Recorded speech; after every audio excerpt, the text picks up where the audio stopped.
और मैं तो ये चाहता हूँ कि ये दोनों मिलकर मन नहीं बना दे मुख्यमंत्री, मेरे में क्या कमी है। कि मन नहीं बना दे मुख्यमंत्री, मेरे में क्या कमी है। ये हमारे लिए गौरव की बात है, हमारे समाज के लिए, कि भाई हमारे समाज से मुख्यमंत्री बने। इस बात के लिए मैं बहुत बहुत आभारी हूँ भारतीय जनता पार्टी का। कहता हूँ हाँसी में तो 3 इंजन की है, मोदी जी भी बड़ा इंजन, उससे छोटा इंजन नायब जी, उससे छोटा इंजन यहाँ विधायक अपने ब्याना जी, और उसके साथ 4 इंजन हो गए, एक इलाहाबादी जी चेयरमैन साहब। और फिर भी ये हाल है। कुमारी शैलजा जी के काफी करीबी लोगों में आपकी गिनती होती है, तो मैडम किरण ने जो है जाने से पहले आप लोगों से चर्चा तो की होगी। चौधरी बंसीलाल ने भी और आदरणीय हुड्डा साहब ने भी काफी बच्चे मेरे कहने से उनको एडजस्ट किया, लगाया। लेकिन देसी भाषा में कहते हैं छोरे दे में, और मिठी गोली दे में, झूठ बोलते हैं। जो राजनीतिक आदमी हैं सब झूठ बोलते हैं।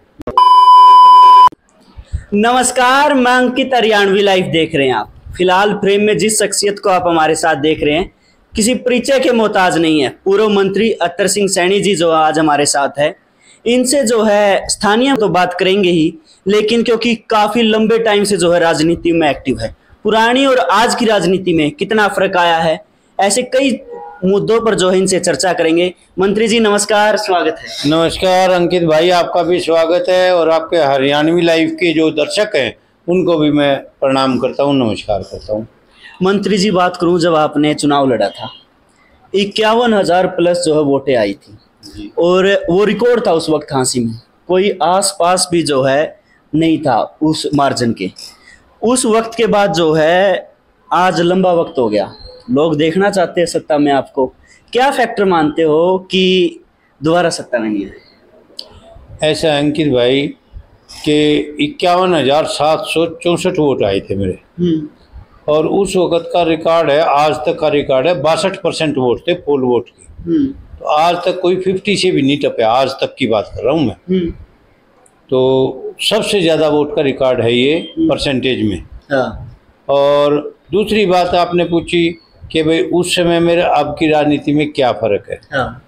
उस वक़्त की राजनीति सच्ची थी, सिद्धांत की राजनीति करते थे, और जो बात होती होने का काम होता तो हाँ भर लेते, ना होने का होता तो हाथ जोड़ के मना कर देते थे। और आजकल की राजनीति ऐसी है कि किसी को ना नहीं करते, सबको देसी भाषा में कहते हैं छोरे दे में, और मिठी गोली दे में, झूठ बोलते हैं। जो राजनीतिक आदमी हैं सब झूठ बोलते हैं, और हमारा वो काम नहीं था, क्योंकि मैं चौधरी बंसीलाल का शिष्य हूँ, राजनीतिक शिष्य हूँ। वो मेरे गुरु थे, वो ना कभी झूठ बोलते थे, ना झूठी हाँ भरते थे, और वही आदत मेरी है। एक बात करूँ, एक पूर्व मंत्री का एक बयान सुना था कि उस वक्त जो है डायरेक्ट मेरे बेटे को डीएसपी लगाया जा रहा था। क्या उस वक्त ये चीज़ें सच्चाई में होती थी कि खर्ची पर्ची वाली बात मान लो कि उस चलती है? ऐसा है, ये तो जो खर्ची पर्ची की बात है वो उस वक्त भी बिल्कुल नहीं चलती थी। अब मेरे टाइम में भी चौधरी बंसीलाल ने भी और आदरणीय हुड्डा साहब ने भी काफ़ी बच्चे मेरे कहने से उनको एडजस्ट किया, लगाया। लेकिन किसी का अगर कोई यूं कह दे कि चाय का कप भी लग रहा है तो मैं जिम्मेवार हूँ। ये बातें जो है हल्के में भी चलती है कि सैनी साहब जब सरकार में थे उन्होंने आसी हल्के के बहुत सारे जो है नौजवानों को रोजगार दिया, या फिर मैं कहूँ कहीं ना कहीं उनका आपने लगवाया उन्हें। तो वो चीज़ तो वही आ गई कि भाई आपके कहने से लगे तो मतलब उनमें काबिलियत नहीं थी, तो वो खर्ची पर्ची वाली चीज़ें नहीं। नहीं, सुनो, काबिलियत थी। जो काबिल होता है, काबिल तो अब 100 बच्चे हैं, उनका टेस्ट लिया आपने और 100 में से 50 पास हो गए, लेने 20 हैं, काबिल तो वो 50 के 50 है। हम ये नहीं कह सकते कि वो काबिल नहीं है, लेकिन लेने 20 हैं, तो 20 वही लगेंगे जो हमारे टाइम की बात कर रहा हूँ, जो काम करते थे, पार्टी का भी काम करते थे, निष्ठावान भी थे, और वो इधर उधर पैसे भी नहीं देते थे, तो उन्हीं को हम कहते थे, वही लगते थे। उस वक्त जो है एक जन सैलाब आपके साथ उमड़ा था, और हर घर से जो है आवाज़ आ रही थी कि अत्तर सैनी जी जो है सत्ता में आने चाहिए, और आप आए, आपने ऐसा रिकॉर्ड बनाया जो आज तक नहीं टूटा है। लेकिन क्या आज के वक्त भी वो जन सैलाब आपके साथ है? ऐसा है मेरे को 20 साल हो गए चुनाव लड़े, और 20 साल में आज भी भगवान की मेहरबानी से मेरा वर्कर मेरे साथ है। मैं जिस तरफ भी इशारा करता हूँ उसी तरफ वो वोट डालते हैं, और मेरी राजनीति उन्हीं के सहारे जिंदा है। ये सच्चाई के सहारे जिंदा है, सच्चाई, ईमानदारी, वफादारी के सहारे जिंदा है, क्योंकि उनको ये भरोसा है, विश्वास है, जो भी मेरे साथी हैं, जो भी मेरे समर्थक हैं, कि भाई ये झूठ नहीं बोलता। हाँ। तो ये सच्चाई का कारण है जो आज तक मेरी राजनीति पूरी चलती रही। बात करूं कि आपने जैसे कहा एक नेता का, मैंने या फिर मैं खुद भी कहता हूं, मेरी पर्सनली भी राय है कि किसी भी राजनेता को राजनीति में जीवित रहने के लिए चुनाव लड़ते रहना जरूरी है, वरना एक गैप आ जाता है। आप जो है काफी लंबा गैप जो है जनता के साथ ले गए। अब आपने एक सवाल तो ये पूछा, एक इससे पहले ये पूछा था कि भी क्या जन सैलाब आज भी आपके साथ है। आज भी मैं ये भगवान से डर के कहता हूँ, कांग्रेस पार्टी मुझे टिकट दे और मैं चुनाव लड़ूं, कांग्रेस पार्टी मुझे मौका देगी तो वो रिकॉर्ड, मेरा रिकॉर्ड मेरे से ही टूटेगा। ऐसा लोगों में अब तक उत्साह है, मेरे साथियों में, मेरे समर्थकों में। और दूसरे जो हैं जिन्होंने कभी मेरे को वोट भी नहीं दिया, दूसरे दल के हैं, वो भी एक बात मानते हैं कि ये सच्चा, ईमानदार और वफादार है। हल्के में बातें चलती है। हाँ भाई, जो बात होगी वो तो चलेगी। हाँ। इसलिए वो चाहे वोट ना दो मेरे को, लेकिन वो पसंद करते हैं कि भाई आदमी ठीक है। आपकी बात करूं, एक गुट बना था, नेता जो है नकार देते हैं, लेकिन मीडिया का काम जो है वो पूछना है। SR के गुट, उसमें से कैसे किरण चौधरी थी, और बंसीलाल जी जो है आपके तो राजनीतिक गुरु रहे हैं, बिल्कुल, वो आपकी पार्टी को छोड़कर चले गई। क्या वजह मानते हैं? वजह तो ये है कि भाई उसके साथ नाइंसाफी हुई, क्योंकि वो चुनाव लड़ना चाहती थी, श्रुति को, अपनी बेटी को लड़ाना चाहती थी, और ये उसका हक भी था। क्योंकि जब मोदी हो रही थी और कोई भी नहीं जीता, उस वक्त भी उन्होंने चुनाव लड़ा। बुरे वक्त में तो उन्होंने काम किया पार्टी के लिए, और आज जब ये वक्त आया कि भाई कांग्रेस की तरफ हवा चली तो उनको टिकट काट दी गई। तो इससे व्यक्तिगत तौर पे भी वो होता है, आदमी को पीड़ा होती है, तो उसको भी पीड़ा हुई। और एक चौधरी बंसीलाल जो इतने बड़े राजनीतिक थे, राजनेता थे, उनका एक अपना रुतबा था, उनका अपना एक समर्थकों का समूह है पूरा का पूरा।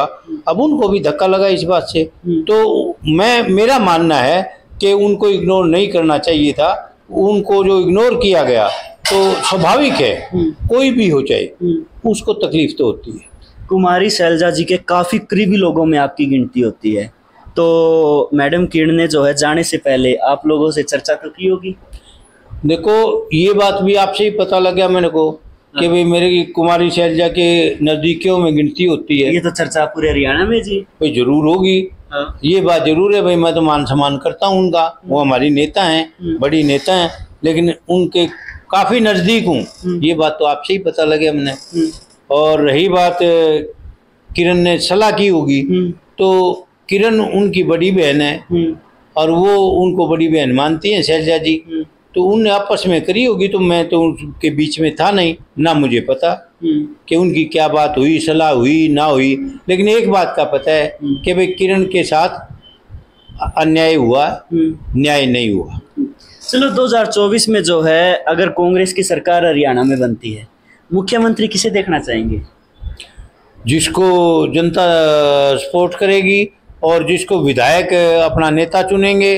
और पार्टी हाईकमांड का ये विशेष अधिकार होता है कि वो किसी को भी पार्टी का नेता चुन दें और किसी को भी मुख्यमंत्री बना दें। ये बात पार्टी हाईकमांड फैसला करेगी। हम तो हाईकमांड को कह सकते हैं कि भाई आप इसको बनाओ, इसको बनाओ। विधायक बनने के बाद वो भी, अगर मेरे को मौका मिला, पार्टी ने मेरे को मौका दिया, अवसर दिया और जनता ने आशीर्वाद दिया और मैं विधायक बना, तो मैं अपनी राय वहां दूंगा, यहाँ नहीं दूंगा। चलो, जो मुख्यमंत्री का चयन विधायक दल की मीटिंग से होता है, आप मान लेते हैं विधायक बन जाते हैं, तो दो नाम जो है चल रहे आजकल दौड़ में, भूपेंद्र सिंह हुड्डा, कुमारी शैलजा, आप किसकी पैरवी करेंगे? मेरा जी करेगा उसकी करूंगा, पहले मेरे को एक बार विधायक तो बनने दो। ये हाइपोथेटिकल क्वेश्चन है। हाँ, चलो हमारा तो काम है सर, ये आपका काम है, मेरा जवाब देना काम है। आसी पे आ जाते हैं वो। और मैं तो ये चाहता हूँ कि ये दोनों मिलके मन नहीं बना दे मुख्यमंत्री, मेरे में क्या कमी है। चलो काफी अच्छा आपने जो है जवाब दिया। सर आसी पे बात कर देते हैं, लोकल मुद्दों पे। विधायक जी को जो है काफी उम्मीद से जनता ने बनाया था, लेकिन आजकल आसी की हर कोने से जो है की आवाज आ रही है कि आसी में भ्रष्टाचार है, आसी के जो है रोड फूटे हुए हैं, आसी में जो है राजनीति का लेवल बड़ा गिर गया, आसी बड़ा पिछड़ गया। क्या इस पे कोई कमेंट देना चाहेंगे?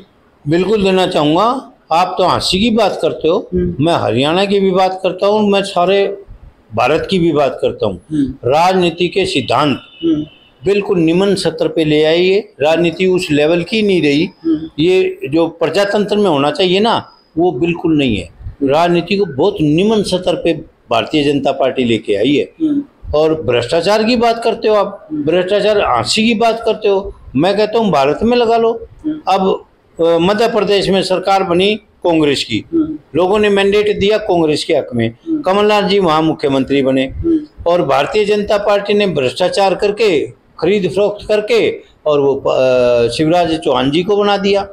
इसी तरह कर्नाटक में हुआ, और इसी तरह राजस्थान में कर रहे थे, लेकिन वो हुआ नहीं। तो ये राजनीति नहीं है, ये तो एक भ्रष्टाचार की वो है, सत्ता की भूख है, सत्ता किसी तरह भी आओ।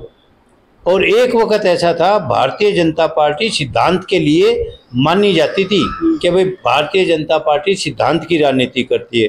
वो समय था अटल बिहारी वाजपेयी जी का, उन्होंने सरकार गिरनी उचित समझा, एक वोट खरीदा नहीं, एक वोट से उनकी सरकार गिर गई। वो भारतीय जनता पार्टी थी, वो था आदर्श, वो था सिद्धांत भारतीय जनता पार्टी का। और उसके बाद चुनाव हुए तो उनको 5 साल के लिए लोगों ने मैंडेट दिया, और फिर प्रधानमंत्री वो 5 साल रहे। और आज वाले तो किसी भी स्तर तक जा सकते हैं, लेकिन ईडी लगा देंगे, सीबीआई लगा देंगे, किसी को और कुछ मरोड़ देंगे, किसी का पुच्छड़ मरोड़ देंगे कि भाई यूं कर, नहीं यूं कर देंगे, साम दाम दंड भेद। हाँ, तो ये गलत है। प्रजातंत्र में ऐसा नहीं होता। प्रजातंत्र में होता प्रजा का जो मत है उसका सम्मान करो। अगर कर्नाटक में कांग्रेस की सरकार आ गई, अगर मध्य प्रदेश में कर्नाटक की सरकार आ गई, अगर गोवा में कर्नाटक की सरकार आ गई, तो वेलकम करो। ये लोगों का मैंडेट है। आप इसको धन बल पे, भ्रष्टाचार के उस पे इसको बदलो मत, मेरा ये कहना है। और रही बात अपने हांसी की रोड की, उनकी सफाई की, ये तो बहुत बुरा हाल है हांसी का। हांसी का तो दुर्भाग्य है कि भाई यहाँ ऐसी मेरे ख्याल तो ट्रिपल इंजन की सरकार होगी। मोदी जी और खट्टर साहब तो 2 इंजन की सरकार पाते हैं। मैं तो कहता हूँ हांसी में तो 3 इंजन की है। मोदी जी भी बड़ा इंजन, उससे छोटा इंजन नायब जी, उससे छोटा इंजन यहाँ विधायक अपने ब्याणा जी, और उसके साथ 4 इंजन हो गए, एक इलाहाबादी जी चेयरमैन साहब। और फिर भी ये हाल है। तो अब लोगों ने मन बना लिया, भारतीय जनता पार्टी से बिल्कुल दुखी हो लिए, और उन्होंने देख लिया अब ये झूठ की राजनीति करते हैं, झूठ बोलते हैं, मीठी गोली देते हैं, हाँ भर लेते हैं, करते नहीं। तो अब प्रजातंत्र में चुनाव आता है, चुनाव में यही डिसाइड करना होता है जनता को कि जो वायदे करके गए थे ये पूरे किए या नहीं किए, इन्होंने ठीक काम किया या नहीं किया। अगर ठीक नहीं किया तो इनको बदलो। ये एक मौका होता है बदलने का लिए जनता के पास।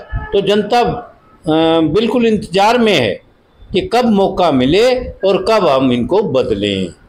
सर आपकी पर्सनली बात करूं मैं, तैयारियां कैसी चल रही है? मेरी बहुत बढ़िया तैयारी चल रही है। मैं तो सुबह लगता हूँ और शाम तक कांग्रेस पार्टी का प्रचार करता हूँ, पार्टी की नीतियों का प्रचार करता हूँ, घर घर में, गांव गांव में जाता हूँ, गली गली में जाता हूँ, और बाजार में जाता हूँ, और पार्टी को मजबूत करने का काम करते हैं। और तैयारी बिल्कुल बढ़िया तैयारी है। सर अगर आपको टिकट मिलती है कांग्रेस की हांसी से, तो आप जो है सैनी समाज से आते हैं, मुख्यमंत्री जो है वो भी सैनी समाज से है, तो स्वाभाविक बात है कि मुख्यमंत्री जी जो है यहाँ रैली 100% करेंगे। तो आपको अपने समाज से वोट लेते हुए दिक्कत नहीं आएगी? नहीं, कोई दिक्कत नहीं आएगी। और सैनी साहब का भी, मुख्यमंत्री जी का भी बहुत बहुत स्वागत है। आओ, उनका काम है, उनकी पार्टी है, वो अपनी पार्टी का प्रचार करेंगे। हम अपनी पार्टी का प्रचार करेंगे। समाज की बात अलग है, लेकिन राजनीतिक बात अलग है। समाज के तौर पे तो मैं उनका आदर करता हूँ, सम्मान करता हूँ और बधाई तो उनको देता ही हूँ और भाई उनकी इज्जत करता हूँ। और ये हमारे लिए गौरव की बात है, हमारे समाज के लिए, कि भाई हमारे समाज से मुख्यमंत्री बने। इस बात के लिए मैं बहुत बहुत आभारी हूँ भारतीय जनता पार्टी का। और आगे भी अगर केंद्र में या कहीं मौका लगे तो हमारे समाज को मौका दें, अच्छी बात है, अवसर दें। और हमारी कांग्रेस पार्टी वाले भी अवसर देंगे। मैं उनसे भी यही रिक्वेस्ट करता हूँ कि सैनी समाज का होने के नाते कि हमारे समाज को ज़्यादा से ज़्यादा प्रतिनिधित्व दिया जाए। बिल्कुल सर, लास्ट सवाल, हरियाणा की जनता को कोई संदेश देना चाहेंगे? बिल्कुल देना चाहूँगा। हरियाणा की जनता को मैं कहना चाहूँगा कि 3-4 महीने के बाद मौका आएगा, अवसर मिलेगा और इस भारतीय जनता पार्टी को बदल दो, इस सरकार को चलता कर दो, ताकि आपका भविष्य, आपके बच्चों का भविष्य कांग्रेस पार्टी के हाथ में अच्छा है। और हमारे जो मैनिफेस्टो आएगा वो हम घर घर पहुँचाएंगे, उनको विजन देंगे, बताएंगे कि हम ये काम करेंगे। और ये भारतीय जनता पार्टी वाले से सवाल पूछें, क्योंकि प्रजातंत्र में सवाल पूछना होता है। जो पार्टी सत्ता में होती है ना, उससे सवाल पूछना होता है कि आपने ये हमारे से वायदे किए थे चुनाव में, ये आपने पूरे नहीं किए या भाई किए। वो कहेंगे, वो पूरा करे होंगे तो वो बताएंगे। और आपने को हमने सत्ता सौंपी थी तो आपने क्या किया हमारी भलाई के लिए, और दोबारा हम अगर आपको बनाते हैं तो आप क्या करोगे, वो विजन होता है। तो हमारे को तो विपक्ष की भूमिका दी थी जनता ने, तो हम उनकी बातों को बताएंगे कि आपसे ये वायदा करके गए थे, ये पूरा नहीं किया। जैसे 15 लाख का वायदा किया था कि हर उसमें आएगा, नौजवानों से कहा कि 2 करोड़ नौकरियां देंगे और गैस और पेट्रोल बिल्कुल सस्ती कर देंगे, ऐसे ऐसे वायदे किए थे, लोग बैठ गए। लेकिन अब हमारा फर्ज है उनको बताना, विपक्ष में हम तो हम बताएंगे। और हम ये भी बताएंगे कि हम अगर हमारी पार्टी को आप समर्थन दोगे, हमारी पार्टी की सरकार बनाओगे, तो हम आप लोगों के लिए ये काम करेंगे। चलो सर, बहुत बहुत धन्यवाद आपका इतना कीमती टाइम देने के लिए।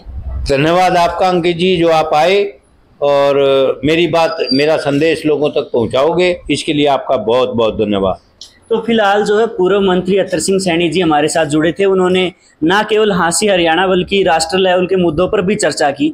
इसके बारे में आपकी क्या राय है? कमेंट बॉक्स में एक सभ्य कमेंट के माध्यम से जो है आप अपनी राय रखें। तब तक वीडियो अच्छी लगी हो तो लाइक, कमेंट, शेयर, सब्सक्राइब। बहुत बहुत धन्यवाद।